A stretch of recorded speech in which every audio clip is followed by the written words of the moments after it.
they've got the Baweti. In the case of Cebu, they've got Sinulo. The Cordillera has Clan. I'm not sure for the others. Pero definitely, mayroong community behind it that will support. So, given that you've got a lot of avenues for support, unlike in the case of proprietary software na nag-iisa lang yung provider. For example, kung Microsoft na software yan, you would have to approach Microsoft or their approved partners to call for support. If you're using free and open source software, on the other hand, you could either choose to support it yourself or hire someone to do it, whether it's a company or a community.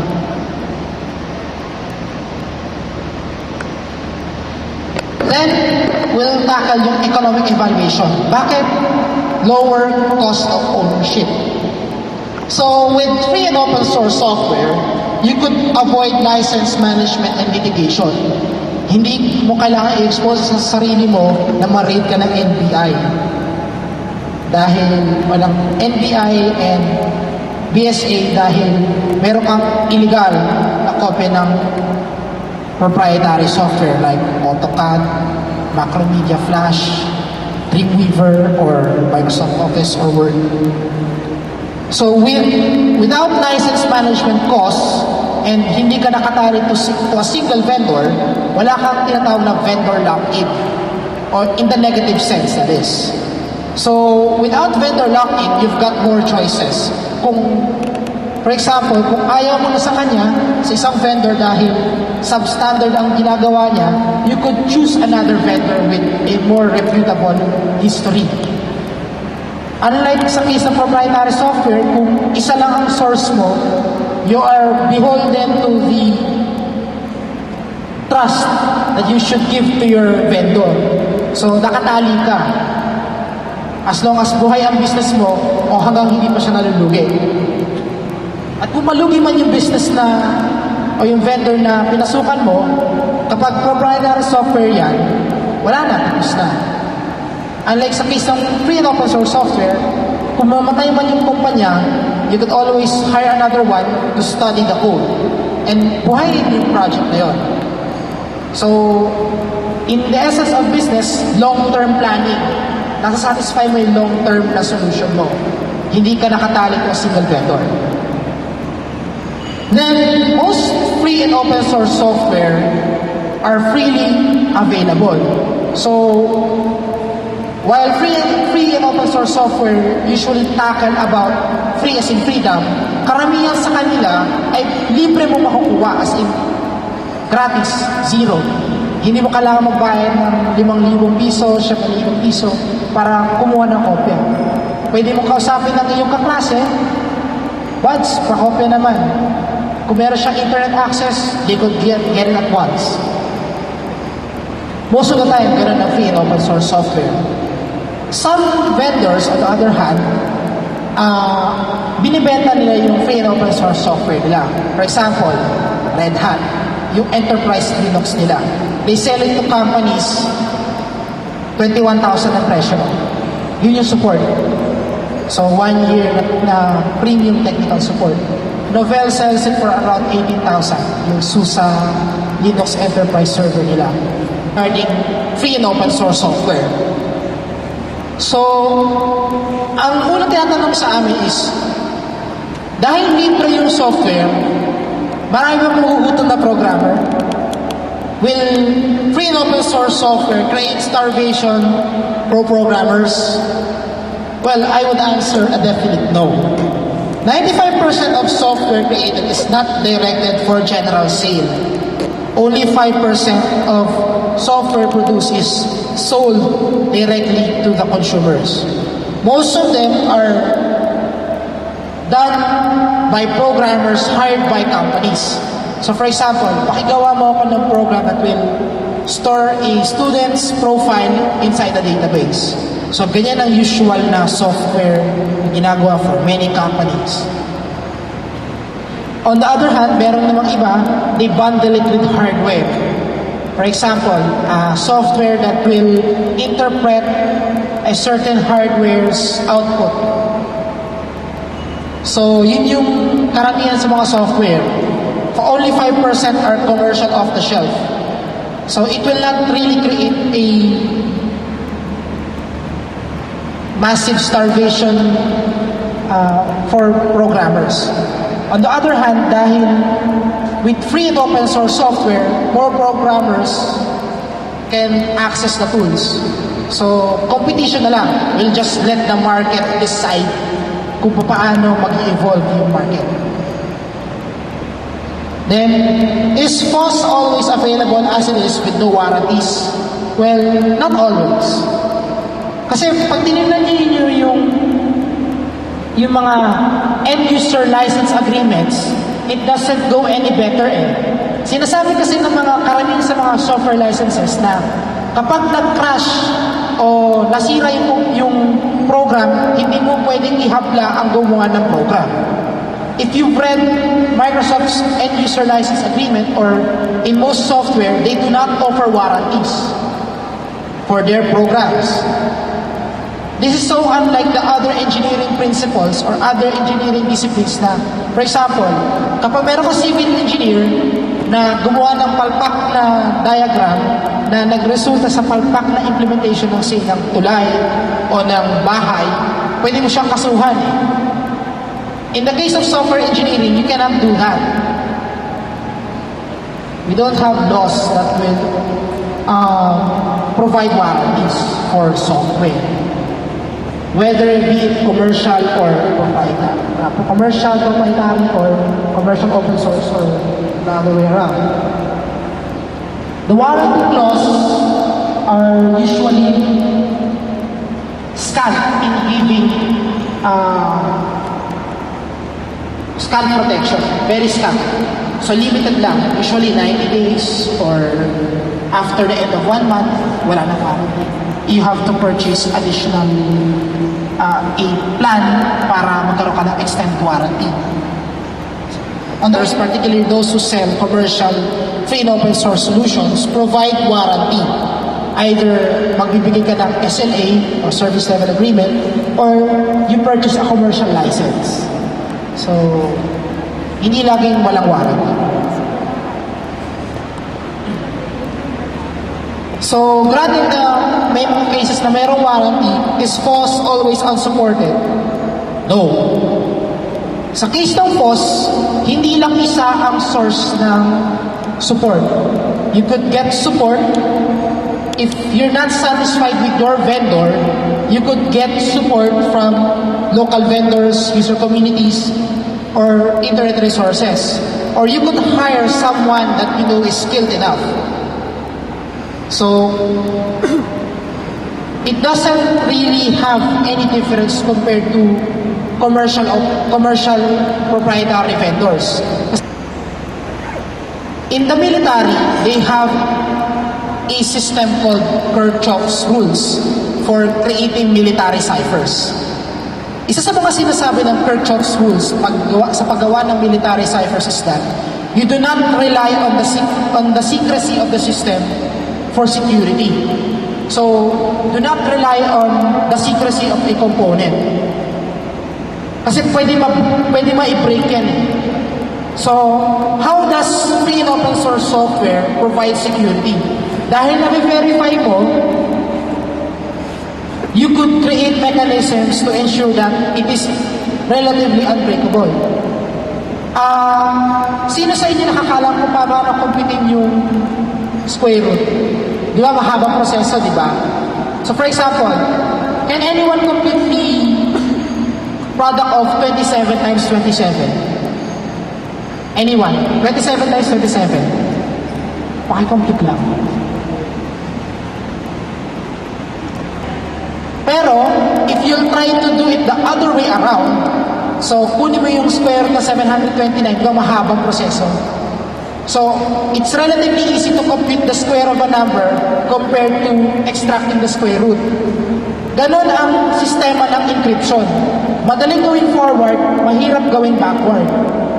So, with free and open source software, paano mo malalaman na gano'n nga yung sistema? With free and open source software, you could publicly verify yung algorithm na ginagamit. So if this particular vendor claims that he's using the advanced encryption standard, you could see it for yourself. Hindi lang yung sinasabi niya, AES ang gamit niya, tapos XOR lang pala ang ginamit niya. With free and open source software, you could really verify if what a vendor claims to be true is really true. Then, dahil meron peer review, you could eliminate backdoors. So, wala nang programming backdoor. Kasi source code have any importance? I think it's a yes.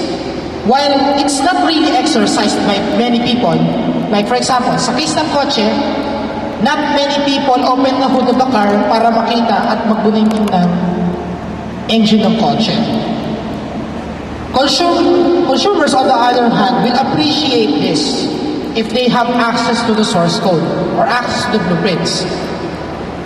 Kasi sa case ng open source software, they have control. So, it's a gesture of goodwill for many companies or many vendors or authors if they could provide the source code, since they're effectively telling the users that your IT destiny is not to be handled by us. You have control. In many companies, the most damaging thing that you could do to your own company is to surrender control over your company's destiny. Free and open source software drives competition through innovation, as anyone with the skill can create and foster new businesses. Sa case kasi ng free and open source software, whatever change that you've done will be available to your competitor. So how do you survive in that kind of world? You give out more innovation. So kung makikita nila na, oh, you're innovating more, you're making more improvements, chances are, kahit mataas ang presyo mo, people will still flock to you. Kasi you're doing most of the innovation, the other one is just freeloading it. So now, why use free and open source software? With free and open source software, you've got a lower cost of ownership. So you control your IT destiny. You do not surrender it to a conglomerate or a corporation. Not, hindi mo basta-basta lang sinusurrender dahil meron kang code eh. You have access to the code. Then, it bridges the information divide. Paano niya ito yung bridge? Free and open source software doesn't really try to bridge the digital divide kasi there will always be rich and poor people. Pero sa case natin, with free and open source software becoming more sa masa, more people can become more educated kasi they know more eh. It's an empowerment tool eh. Free and open source software empowers people rather than being at the mercy of some company the US or somewhere else, dahil meron kang kaalaman, na-educate mo yung mga tao. Dito sa Philippines, most of the problems here stem from, well, a myriad of problems. You've got problems with regards to healthcare, problems with regards to poverty, the peacekeeping situation that we have. But if people are empowered, people know more about issues, they could rise up to the challenge. It's not created by cost-free technology. Rather, choice is created by the freedom to manipulate code to one's personal or corporate advantage, or to have it widely distributed in such a way that one can benefit from others' exercise of that freedom. Access matters little without distribution, and distribution matters little without access. Together, they spell the commencement of a new age of software innovation, innovation that benefits vendors and buyers' bottom lines. So, with free and open source software, you could achieve this. You could achieve bridging the information divide as well as ensuring a more stable ecosystem for your company. Kasi mas long-term ang pinapreserve mo. Long-term na mas mababa ang ginagastos mo. With that, I end my talk. Thank you today.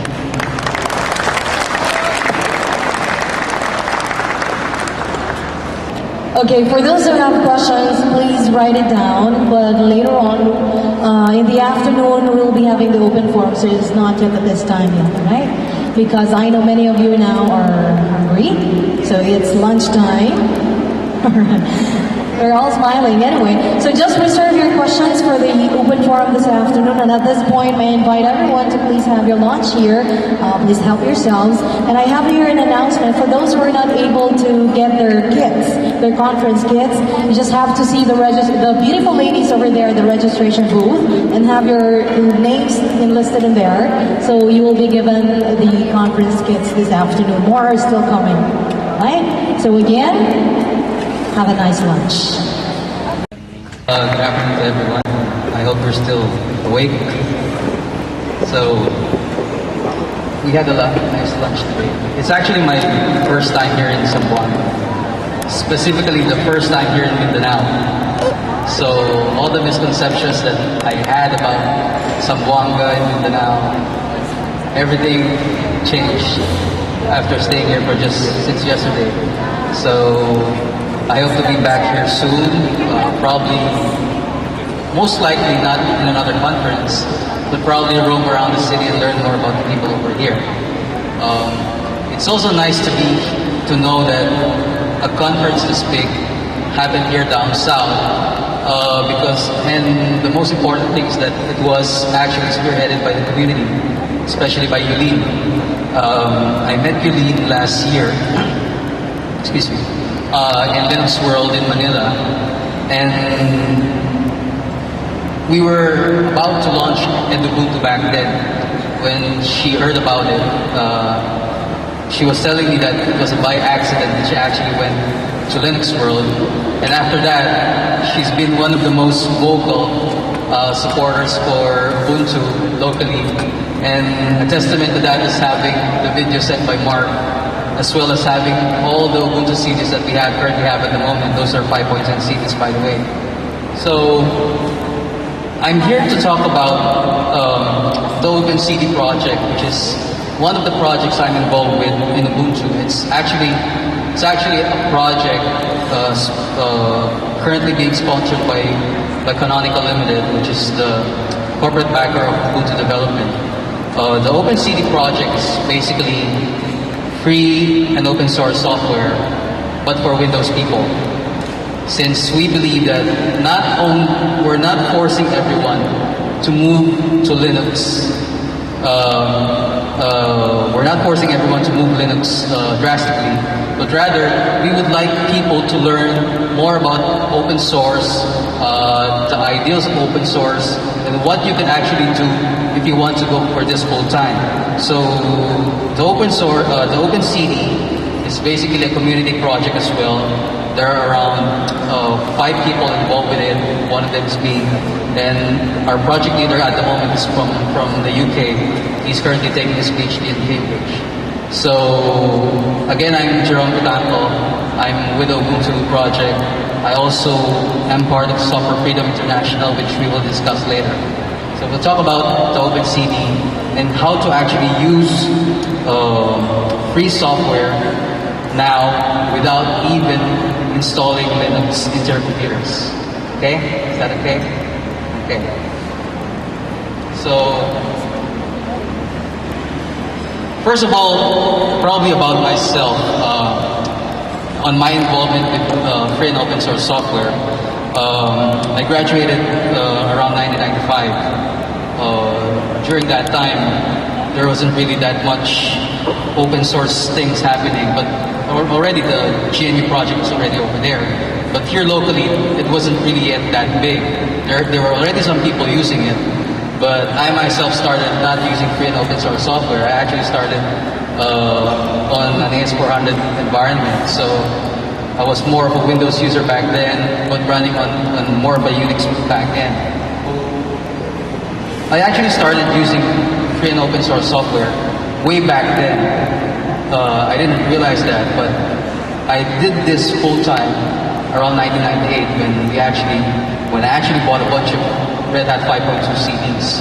So back then, the only way, if you don't have broadband connection, which was non-existent back then, except if you had a lease line, you either get it from a CD or a magazine. So I bought a bunch of CDs with Red Hat 5.2 and had a lot of open source software. It was pretty hard back then to install. So anyway, going back, I didn't realize that I was already using open source way back then when I was using the internet. Because like Paolo mentioned a while ago on the first session that most, if not all, of the back-end infrastructure of the internet being used is based on free and open source software. So I really realized that only then. So when I started free and open source software around 1998, I had a really hard time using it because the documentation wasn't poor, but it was so technical, it was so hard to do, it was hard to get. I actually had to do everything by hand. And with mostly trial and error, on a trial and error basis, I was able to actually run my desktop on Linux, but I wasn't really satisfied. So during that time, it's either I had a love and hate relationship with Linux itself, because number one, it was so hard to install back then. Well, it's not the case now. It was so hard to install back then that the documentation was more suited to really technical people who had a Unix background. So around that time, I just used it casually. But when around 1999 and 2000, when I was in the United States, I was able to purchase a small PDA called a Sharp Zorus. Basically, a Sharp Zorus line is actually a PDA or a personal digital assistant that actually run Linux inside, an embedded version of Linux by Monta Vista, I believe. So when I got into OpenZorus, it made me more interested in Linux because finally I had something that I could use anywhere and even learn Linux on my own. Anywhere, anytime, and it fits in my shirt pocket. So what do you get from that? I mean, obviously, it's only up to you to learn.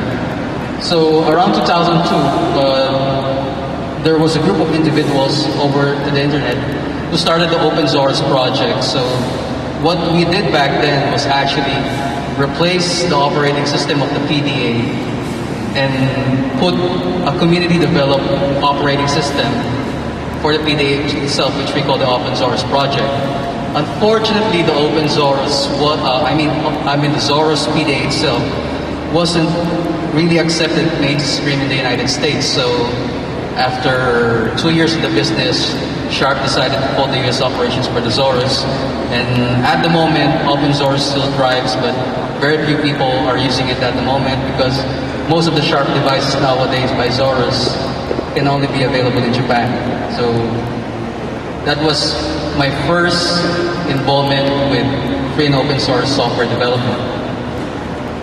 Around early 2004, I was already heavily involved with Linux. I was beginning to be very confident with my skills on the system administration side, on the desktop side, that I was already using it full time, except there are some times that I still have to move to Windows, like what I did now.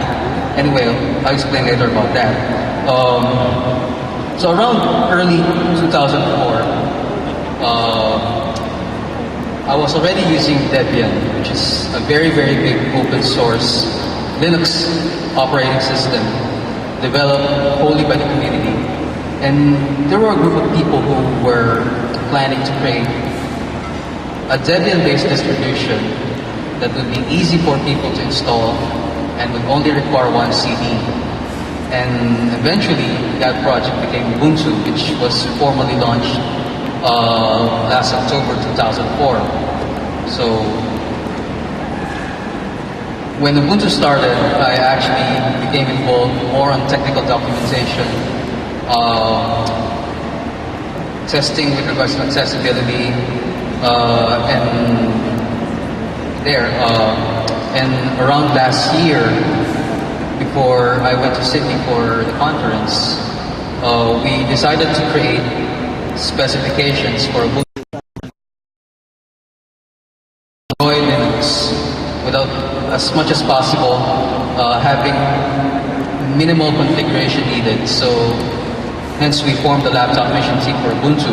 And one of the first products that we actually launched for the laptop mission team was actually Ubuntu 5.10, which if you install on most well-known laptops, would work out of the box.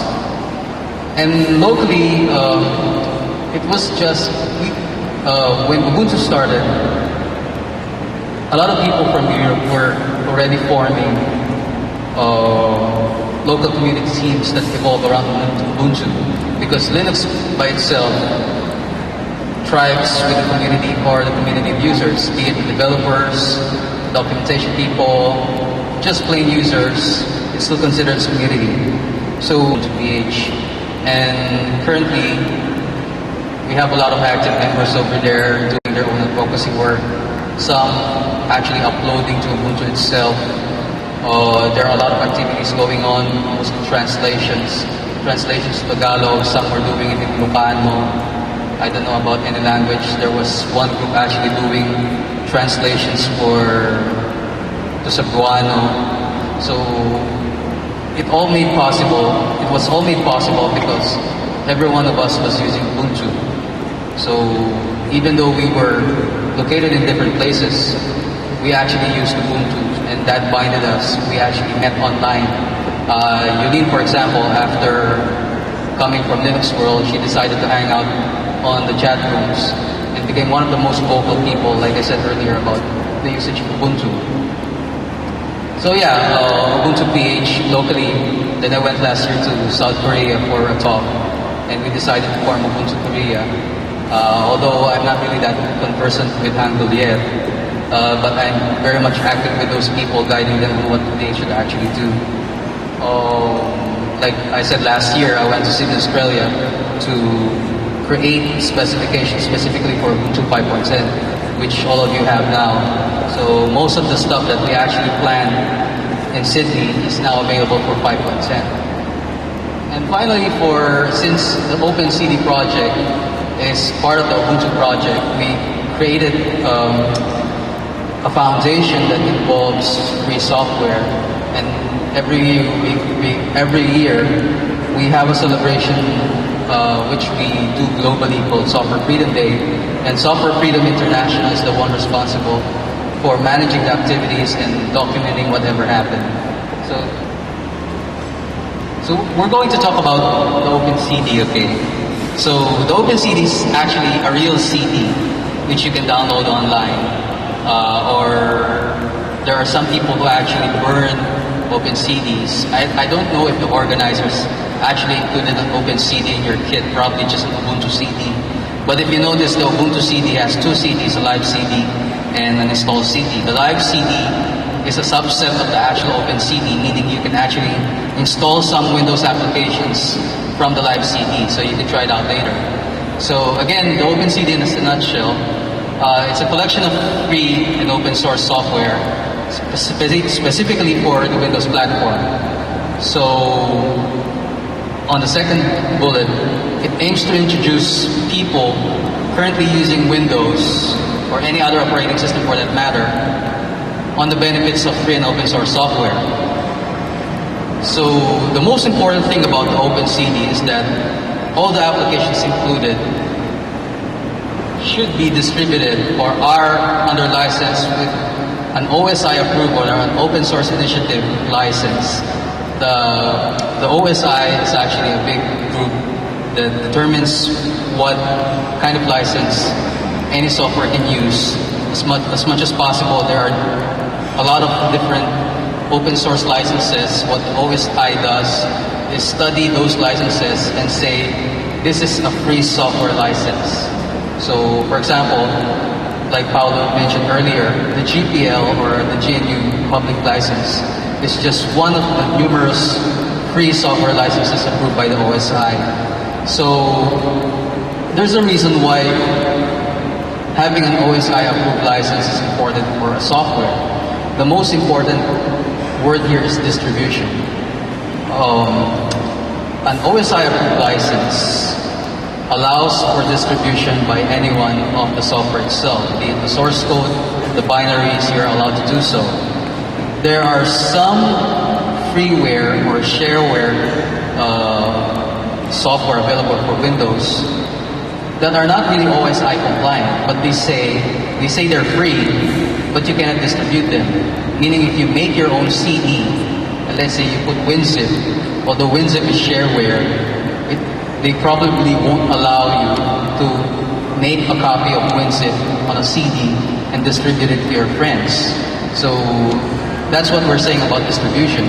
So if you're free enough to distribute the software, that's one of the most important things for an OSI approved license.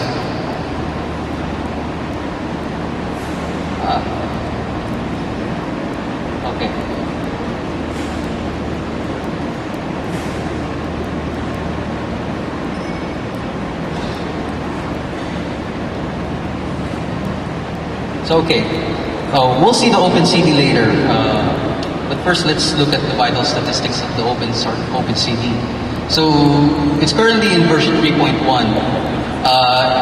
The release of the OpenCD coincides with every release of Ubuntu. So when Ubuntu 5.10 came out, a lot of stuff from 5.10 came into OpenCD 3.1. And it currently contains around 17 high-quality free and open source software for Microsoft Windows. So since the target for the OpenCD is for people new to the concept, not much on technical people, but people new on the concept of free software, they would like to understand more about its importance. It's also a live CD of Ubuntu, so if you boot your OpenCD to your computer, Ubuntu will boot as well as a live CD component. It won't destroy anything, and it won't actually override your Windows. So like I said earlier, the OpenCD is currently being supported by Canonical Limited, which is the corporate backer of Ubuntu. And like I said earlier as well, it doesn't cost you anything. So there are some people who would actually let you sell you the OpenCD. That's okay. That's okay. It's part of the license. I mean, if that's the only way you can actually buy the OpenCD, it's allowed by law. It's allowed by the license. But if you ever get the chance to buy an OpenCD, make sure hindi kayo tatagain. I mean, I think 50 pesos would be too much for the OpenCD. Considering the cost of blank media is only like less than 10 pesos. So there are a lot of international groups doing that. They actually sell the OpenCD on a nice package, and it's allowed by the license for that to do so.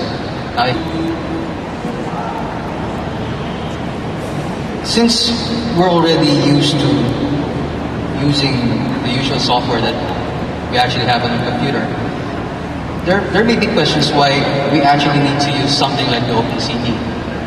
So if you're starting out with free software or learning about it, the OpenCD is a good introduction to the free software philosophy. Only because there are a lot of applications involved inside the CD, and you actually get the writings about it. For some people who actually believe on the philosophies of free software, they use the OpenCD to replace most applications that they haven't purchased but installed nonetheless, or let's say pirated software. Okay, so a lot of people have already been doing that. Even companies are doing that as well. So might as well, why not check it out? Most people, let's say, using Microsoft Windows or Microsoft Office for that matter, are barely using 10% of the software's potential. So if you're just using a subset of the software's capabilities, you don't really need a full suite. So probably a free software counterpart can do most of the job, if not all. And like I said earlier, since usually pirated yung software natin, we're not not putting it against you, but that's a fact. That's a reality we all face. We see it everywhere, even on the malls, binibenta. So, if you're looking into guilt-free software computing, the OpenCD provides applications that would actually help you still continue what you're doing and stay legal, who have no access to broadband and still want to obtain the OpenCD. You can do that. And since all, if not, if most, if not all, software in the OpenCD basically originated from Linux, the OpenCD, the applications in the OpenCD provide a very, very good transition with regards to moving from Microsoft Windows to a Linux operating system or a Linux-based operating system. We'll see later those applications. Like I said earlier,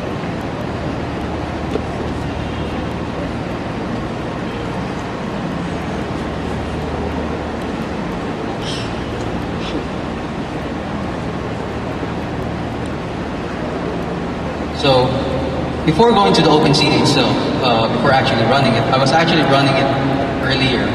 I'm running my Windows partition now so that you can actually see how it goes. We divided the applications into various parts, meaning we have productivity, design, internet or networking, multimedia, utilities, games, and the essays.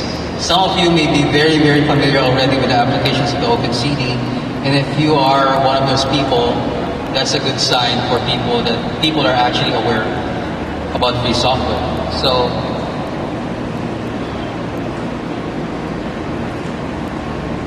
first of all, the OpenCD itself. So, when you actually put OpenCD on a Windows partition, you're actually presented with the main screen. So, the main screen itself tells you where you can actually get the applications and what you want to do with it. And so it has about open source, Ubuntu, online resources. So on the part of productivity, if you see it earlier over here, so we have main, productivity, design, internet, multimedia, games, and utilities.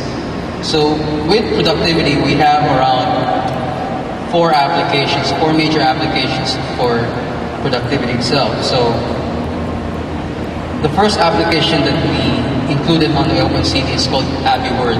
So AbiWord is basically a word processor. It originated actually from Linux, and the AbiWord people are very, very smart enough to actually port AbiWord into various platforms like Windows, Linux, Unix. I believe they also have a Mac port for that. So AbiWord just focuses on word processing.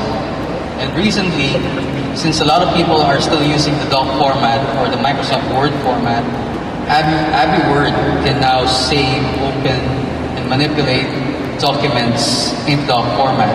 So a picture of the AbiWord itself running on Microsoft Windows. So if you're using very, very simple word processing, AbiWord can actually do it for you. So who is familiar with wikis, the wiki concept? How about Wikipedia? Who has heard of Wikipedia? For doing research, Wikipedia. Huh? Wikipedia? Okay, I'll assume meron. So, since the philosophy of free software evolves around community, we needed a tool to actually collaborate information, write information, and let others add more information or edit information as needed. So that's where the wiki concept came in, wherein it's online, people just log in and change stuff on the document as needed. And people were beginning to like the concept of wikis, that they actually ported it for the desktop, and it's called Moin Moin Wiki. So, as we said here, a wiki is a tool that allows many users to collaborate on generating and organizing content. So, a wiki is usually hosted on a web server, but on the OpenCD, we actually made it possible to run the wiki application itself on the desktop. So, it's possible for people on various platforms to connect to your wiki. Let's say you're doing a specification or something for work or your assignment, and you're doing it for a group. And instead of passing around the document by email or by instant messaging, you can actually use wiki to do that. So the wiki itself runs on a browser, an internet browser. So that way, people can actually connect to your machine if it's connected somewhere, like say, for example, in the LAN, or if you connect your machine itself to the internet. So they could actually play around with your wiki, depending on the rights. So probably one of the biggest features of the OpenCD is actually having an office suite that rivals the current mainstream use, which is Microsoft Office. So this software suite, which is popularly known as OpenOffice 2.0, OpenOffice.org 2.0, is a full-featured Office suite, which currently has a word processor, a spreadsheet, a web page editor, a presentation editor, and new with 2.0 is a database application called Base. So people who actually use open office suites have different requirements. Like for example, they would like to save their document into a doc format or their spreadsheet to an Excel format. And fortunately, OpenOffice is capable of doing something like this. Of course, excuse me. And if you're using Office macros, you could actually import the macros from within OpenOffice, or you can use OpenOffice.org's built-in macro editor. So this is just some simple slideshows about it. So we have OpenOffice.org writer, which is the word processor component. Calc, which is the Excel Lite or the spreadsheet component, which you could actually open, save, manipulate Excel formats. And slideshows for Impress. By the way, this presentation was actually made with OpenOffice.org Impress in Linux itself. Then I opened it with in Windows, and you can see the result now. There was no loss in quality, no change at all. Even if I save this as a PowerPoint presentation, PowerPoint should be able to see it, so we'll try it out later. So, I don't have okay. A different format. So it's possible to have OpenOffice.org base, manipulate the Access database, and eventually move to a different format. Like for example, move it into MySQL or PostgreSQL. So some people actually need to save their documents into PDF, then publish it over to the web. If you're using Microsoft Windows, you only have the most obvious choice is actually use Adobe Acrobat.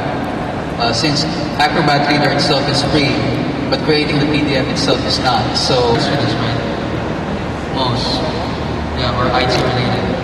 So, the nice thing about the IT field is that you have various genres or various industries that you can go into after graduation. And some people who has flair for art.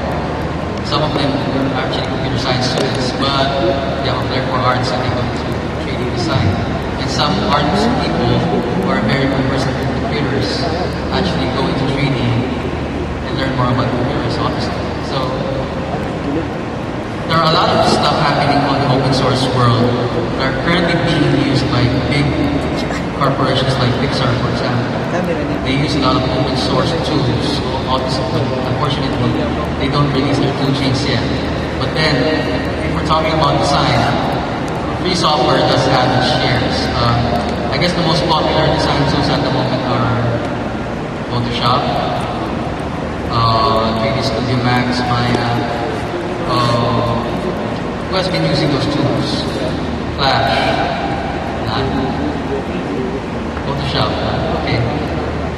So anyway, for design, we currently have 3 applications for the OpenCV. It's called Blender, the GIMP, and View. So Blender, if you're into 3D, if you're a fan of Pixar's films, or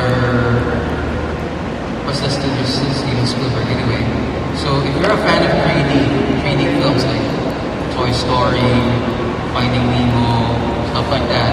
So it is done on a 3D platform. So Blender is an advanced 3D modeling, capable of creating those things. So if you're venturing into future career into 3D, you might want to try it out in Blender now. Anyway, it's free. It's there to lose. So these are boring screenshots, by the way, of Blender. But for example, this picture itself was created with Blender.